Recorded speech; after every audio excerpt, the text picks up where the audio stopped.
Prime Minister, in his address at the International Conference of Agricultural Economists, said that in Indian agricultural tradition, priority has been given to science and logic. India is committed to global welfare as Vishwa Bandhu, and that India's experience in the domain is sure to benefit the global south. Prime Minister's address and India's vision struck a special chord with the visiting delegates, who affirmed that India has the power and ability to address food security.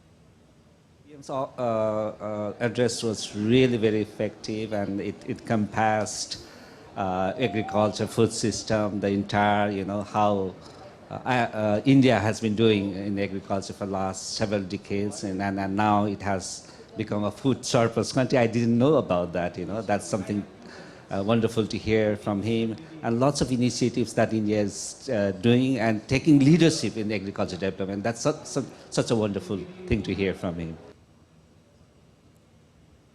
Conference here in India, because India plays such a prominent role in feeding the world and growing that agricultural production in the future so that we can feed the growing needs of humanity into 2050 and beyond. And this is a perfect venue for that sort of exchange of thoughts and ideas to take place. For me as a nutritionist, this theme of the conference is really appropriate because agri-food systems are what provide the foods that we eat. Now, if we produce the wrong foods, people will not eat well, and this will lead to some of the malnutrition that we are seeing. And so the theme of the conference is looking at how to change or transform our food systems to ensure that we are producing the right foods in adequate quantities and make it accessible that people can afford it.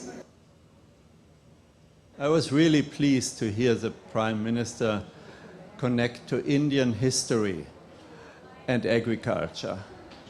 He mentioned the ancient writings and scriptures of agriculture, and he referred to Sardar Patel, the farmer union-forming senior leader. I can add to that our association was really inspired by the Indian writer and philosopher Rabindranath Tagore. 100 years ago, Tagore said we need agricultural economists to assist farmers' education